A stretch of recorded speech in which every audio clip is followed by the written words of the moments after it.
গোলাপের পাপড়িগুলো শিউলি ফুলের মতো গাছের নিচে যখন বিছিয়ে থাকে তখন দেখে আমার খুব মায়া হয়। আর মনের মধ্যে একটা প্রশ্ন ঘুরপাক খেতে থাকে, এগুলো দিয়ে যদি কিছু করা যেত।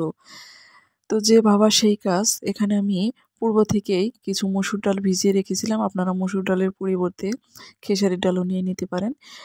তো ডালটা যখন ভিজা ছিল ভালোভাবে ধুয়ে ব্লেন্ড করে নিয়েছি। এর সাথে অ্যাড করে দিচ্ছি পেঁয়াজ কুচি, কাঁচামরিচ কুচি, শুকনো মরিচের গুঁড়ো, ধনে গুঁড়ো, হলুদ গুঁড়ো, জিরে গুঁড়ো, স্বাদ মতো লবণ।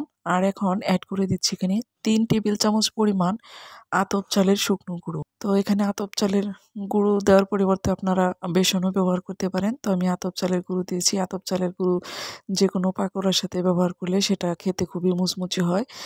তো এখানে আমি গোলাপের পাপড়িগুলো ভালোভাবে ধুয়ে পানি ঝরিয়ে নিয়েছি। এখন এগুলো এর সাথে অ্যাড করে দিচ্ছি।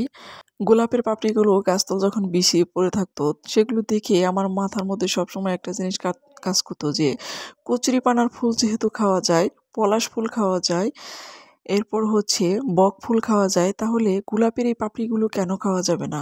আমার বাসায় অজস্র গোলাপ ফুল গাছ। আর হচ্ছে সেই গোলাপের পাপড়িগুলো যখন গাছের নিচে বিছিয়ে থাকে তখন দেখে আমার মনের মধ্যে এই প্রশ্নটা উদয় হয়। আর সেই প্রশ্ন থেকেই আজকের এই পাকোড়া তৈরির রেসিপিটা আমি নিয়ে এসেছি।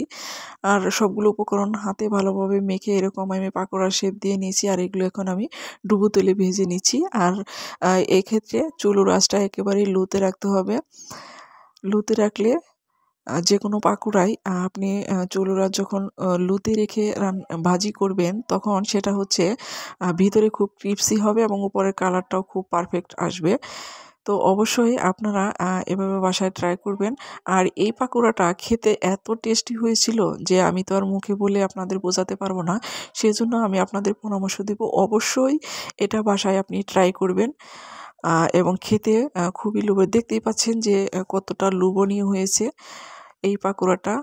শুধুমাত্র ডালের পাকোড়াতে যতটা টেস্ট আসে, এই গোলাপের পাপড়ি দেওয়ার কারণে কিন্তু আর টেস্টটা আমার কাছে মনে হয়েছে যে খুবই ভালো হয়েছে। তো একে একে আমি সবগুলো পাকোড়াই এভাবে ভেজে নিয়েছি। আর দেখতেই পাচ্ছেন কালারটা কত পারফেক্ট এসেছে, খেতে খুবই মজা হয়েছিল। আপনারা অবশ্যই বাসায় ট্রাই করবেন। ধন্যবাদ সবাইকে। যদি ভালো লেগে থাকে অবশ্যই লাইক, কমেন্ট এবং শেয়ার করবেন।